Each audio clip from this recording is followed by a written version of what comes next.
Okay, so today we are discussing the third part of our module 6. It is regarding power system stability and transient stability. The swing equation is coming under this session.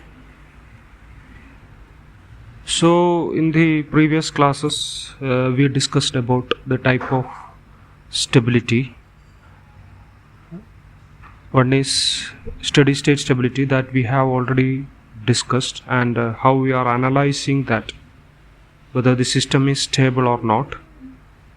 Now today we are discussing about the transient stability. So in a transient stability, the change of load is very large and very fast or rapid. There is a rapid change of the load, or we can say there may be an occurrence of fault, and whenever this fault occurs, there may be a change in the rotor position with respect to stator. Therefore we have to analyze the behavior of the rotor, how the rotor is behaving, that we have to analyze. For that we have to consider the mechanical equivalent of the generator. Then only we can analyze the behavior, that mechanical behavior. There is a position change due to the occurrence of fault. Therefore we have to represent it by using its mechanical equivalent. So there is an electrical system. Actually this is an electrical system, and the fault is again an electrical. It is an electrical behavior. It is a fault is having an electrical behavior, but we have to consider the mechanical equivalent. So we have to equate two parts. We have to compare two systems. One is electrical system and another one is mechanical system. So to compare these two, or to equate these two, we are deriving an equation. That equation is known as swing equation. So swing equation is derived when there is a relative position, when the relative position of the rotor axis is changed. That's first point is telling, like, under the normal operating condition, relative position will be fixed and the angle is represented by load angle or torque angle delta, and it is depending on the loading of the machine. If there is when the loading increases, when the load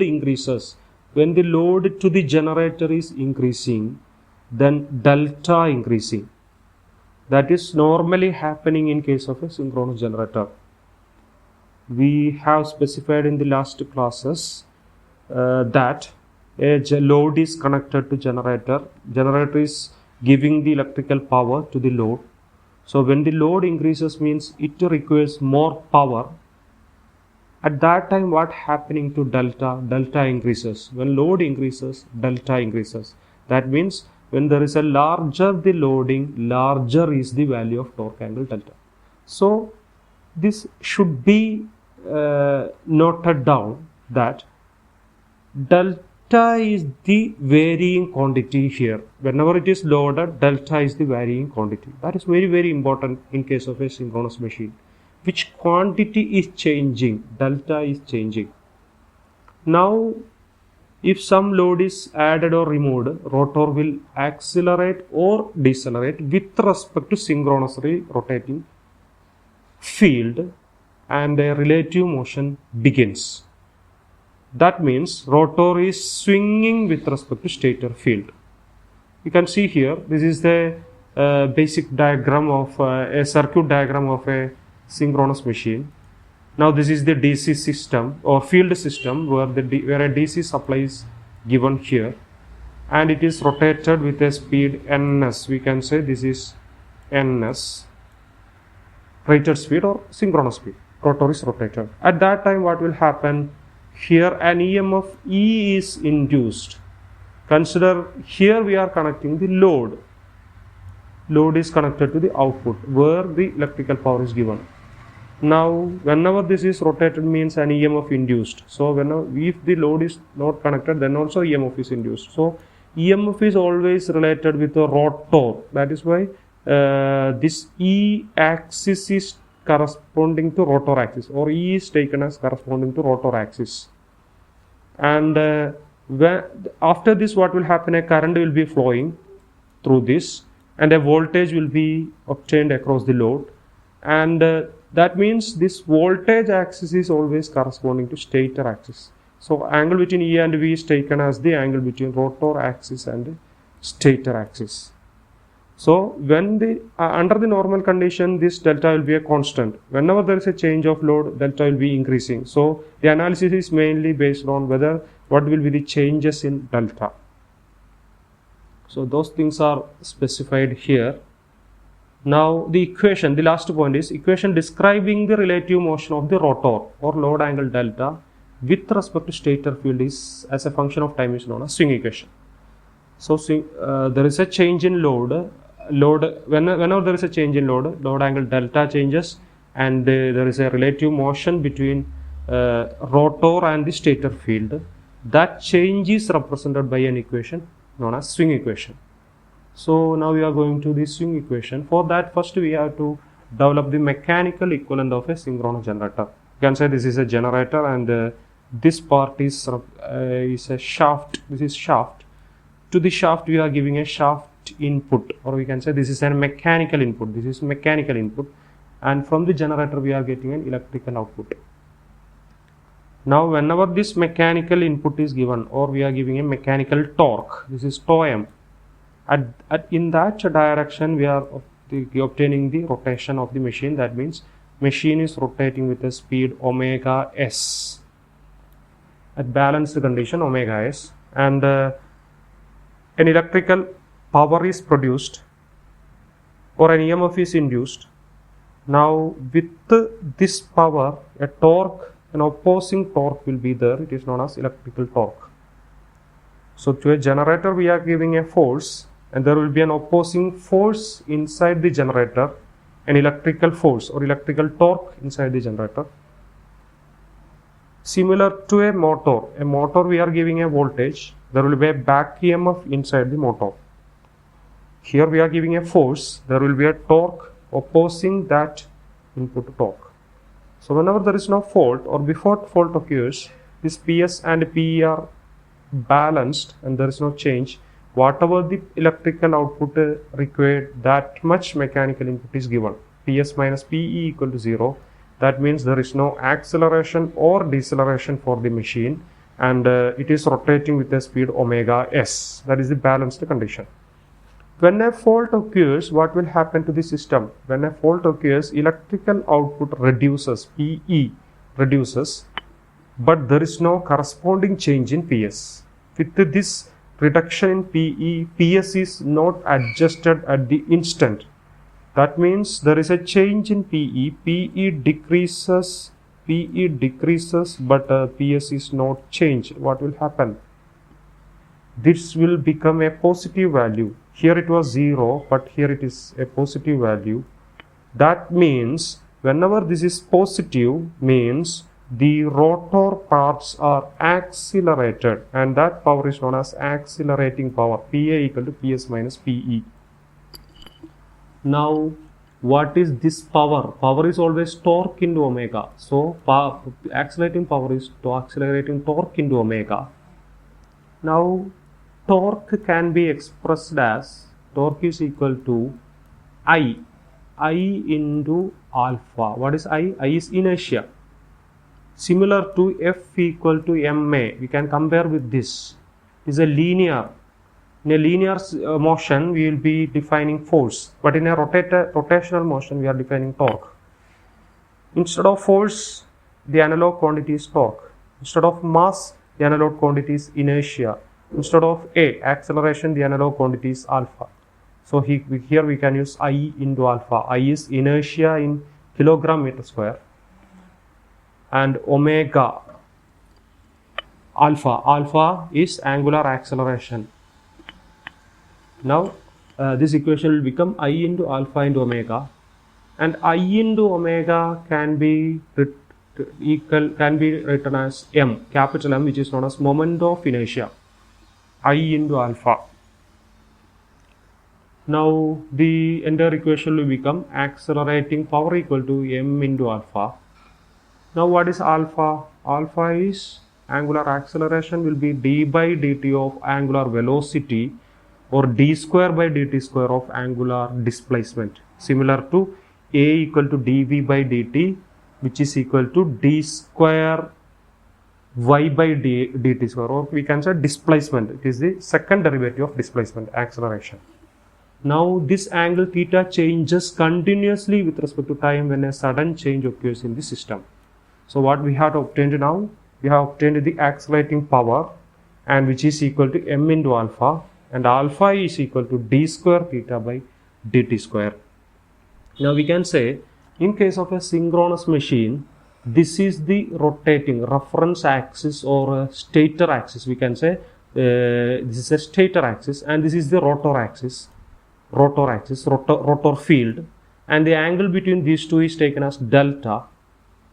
We are always taken this reference rotor axis with respect to a reference axis. The angle between these, the entire angle is, that means the angle of the rotor field with respect to reference axis is taken as theta.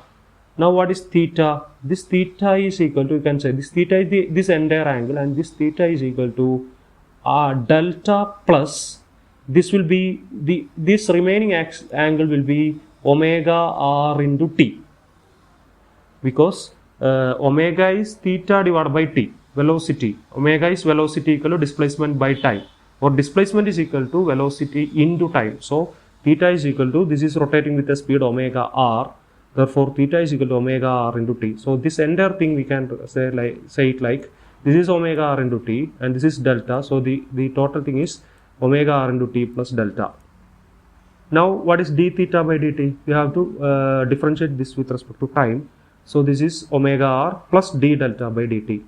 Now what is d square theta by dt square? Omega r, differentiating omega. Omega r is a synchronous, that is a synchronous speed actually. It is not varying, it is a constant. So its value, if it is differentiating, means it will be, with respect to time it will be 0. Now this is d delta by dt, differentiating with respect to time will give d square delta by dt square.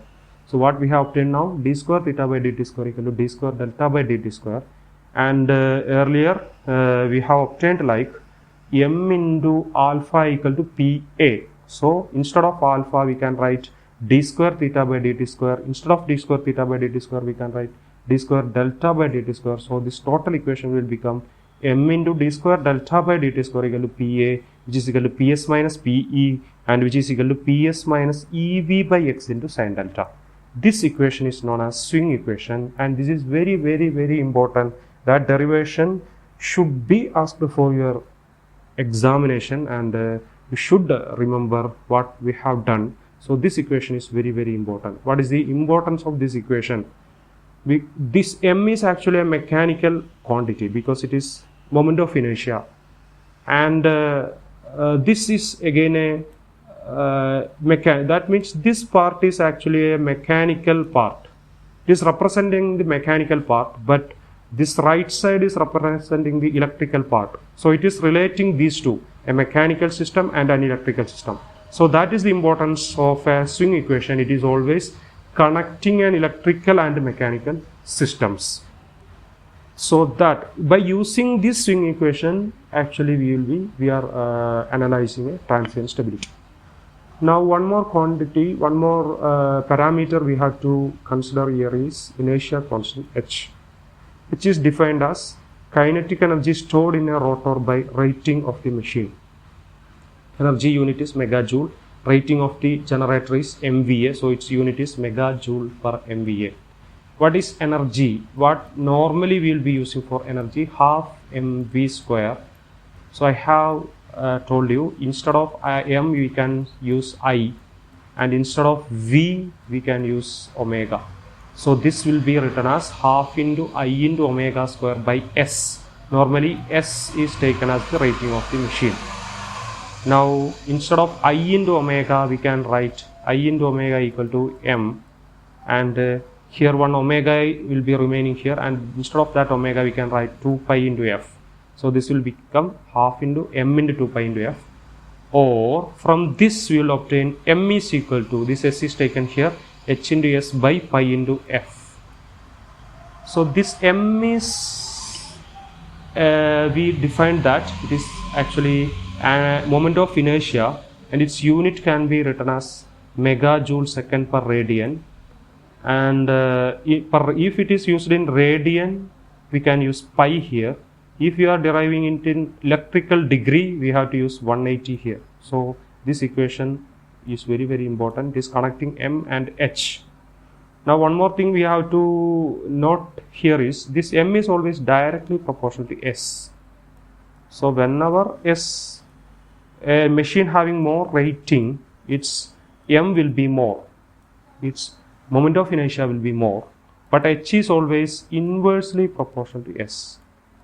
That we obtain from here, which is inversely proportional. So whenever the machine having more rating, its inertia constant will be less. One more thing you have to remember here, sometimes inertia constant is also represented with m. Normally inertia constant is represented with h, but sometimes it is represented with m also. So these two quantities are very important. What is the relation between m and h is very important in case of a synchronous machine. Now this point also you remember, m depends upon the size of the machine as well as on its type, where h does not vary widely with the size and has a characteristic value or set values for each class of machines. So with this I am stopping here. We will continue in the next class. Thank you.